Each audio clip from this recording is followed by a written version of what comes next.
Hello and welcome to the Fossil Huntress podcast. I hope you guys are all doing well.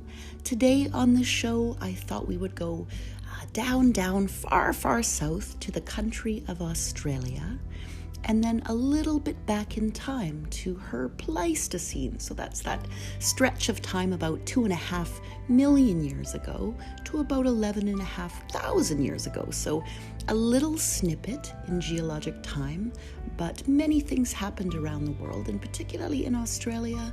That was the time of her beautiful Megafauna. So I thought we'd go there today.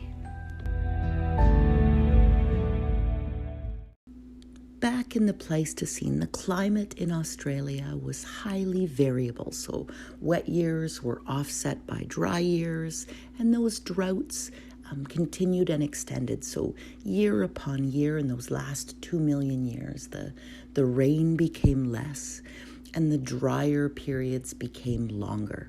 In Victoria, changing sea levels meant that the coastline extended further south, and at times Bass Strait was a low, wide, open plain, and at other times it formed a shallow bay fringed on each side by a row of hills and mountains that now form Flinders Island in the east and King Island in the west. And Tasmania was not, as it is today, an isolated landmass, but linked to the Australian continent. Australia has always boasted some of the most weird and wonderful animals on the planet, and this was especially true back in the Pleistocene.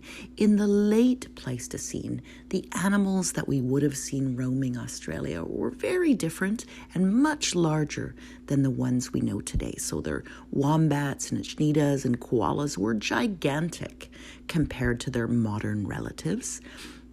Vast mobs of kangaroos roamed the inland grasslands, and they were not always the same species that we know today. They were their ancestral lineage. So the most common of these was a short-faced kangaroo. The largest of the kangaroos was Proptoptodon galea, which stood nearly 2.5 meters tall and weighed about 200 kilograms. So that's 3 times the size of a big red kangaroo today. So these were massive beasties.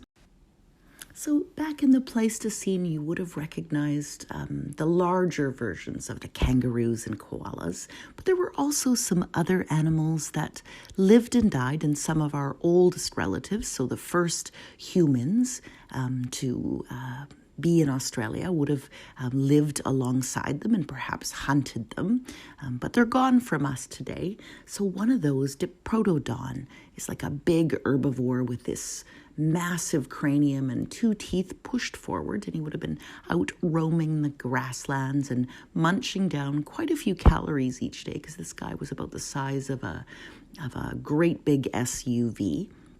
And they went extinct about 44,000 years ago. And one of the things that their fossils tell us is that the years of wet and drought were becoming drier and drier, so less rainfall. And some of their fossil remains, because it's mostly the young and the older adults, so they're the first to fall in a drought, show us a pattern of a drying Australia. And so between perhaps a little human hunting and then the drier climate, these fellows eventually left us, and we'll never know for sure which of those combination of factors pushed them into the fossil record. But they are the first marsupials, and they were giant marsupials, the biggest ones to ever live. And there were some other tapir-like creatures about the size of a large cow, again another herbivore that would have used its powerful claws and forelimbs to strip bark from the trees. So there were wonderful members and offshoots of that family. I'll do up a little post on them because they're hard to picture.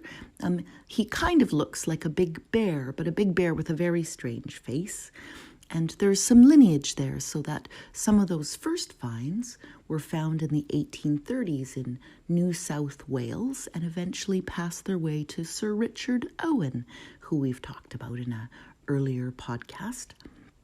So we'll do a post on those.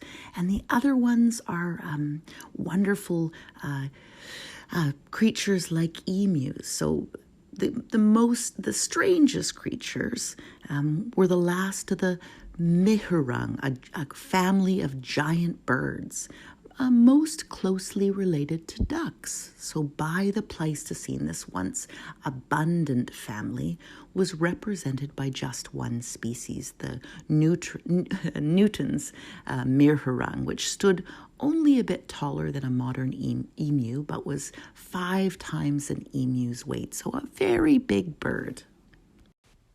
As well as those weird and wonderful and massive herbivores, there were also plenty of meat eaters. Thylacoleo was similar to a leopard in size and hunting strategy, and there were also folks like Thylacine and the Tasmanian devil, so they were more common and larger than they are now.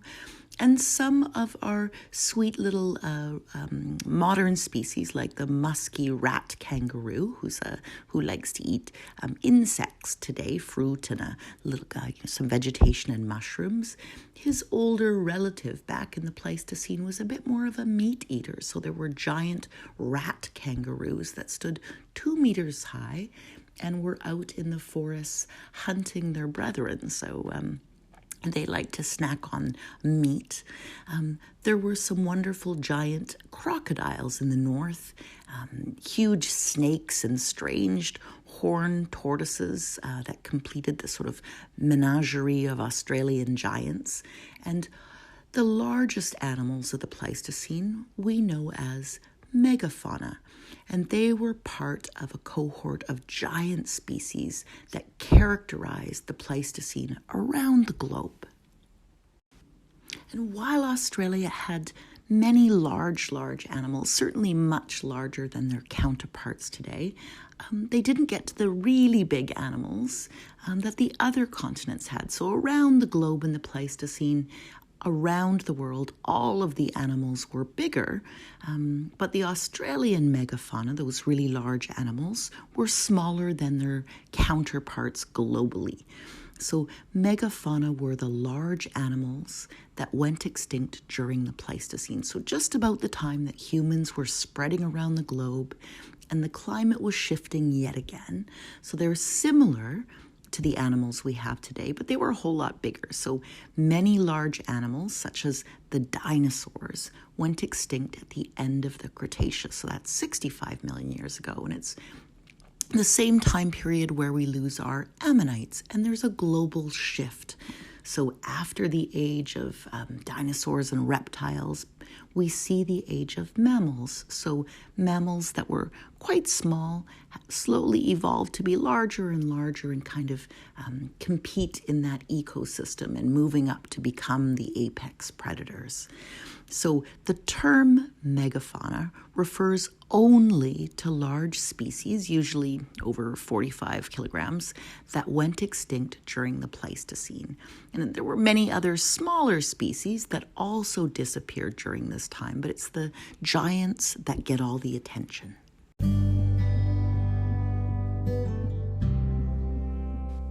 And megafauna weren't just in Australia. We see them around the globe, and you'll know some of them. So woolly mammoths and saber-toothed tigers are probably two of the best known, but each continent had its own legion of giants. So in Europe, the mammoths grazed alongside giant rhinoceros and cave bears. In North America, mammoths and mastodons coexisted with ground sloths and giant birds. These were birds with the wingspan of 5 to 6 meters, so really big birds again. In South America, we had massive armadillo-like fellows and huge saber-toothed tigers alongside terror birds, so again, birds that are 3 meters tall. And even islands had their own giants. So New Zealand had flightless moas, and Madagascar had its elephant birds. And I did a little post up on Madagascar's elephant birds this week, so you can check that out over on the Archaea blog if you want to learn more about them. By the end of the Pleistocene, between about 10 to 30,000 years ago, most of these large species had disappeared. So the only large species to survive were in Africa and in our oceans. So these are our elephants and hippos and blue whales. And North America lost at least half of its large species, while South America and Eurasia lost about 1/3. But in Australia, the toll was the highest of all. So nearly 2/3 of all the largest species to ever walk Australia disappeared altogether. So this was a shifting climate and drought and drier year after drier year. And then, of course, our relatives that like to hunt some of these wonderful creatures. So it was a shift for Australia, but an amazing time. And I'll do up some blog posts on with some images of the megafauna, because some of them are hard to picture. And I'll talk to you guys all soon. Take care. Bye-bye now.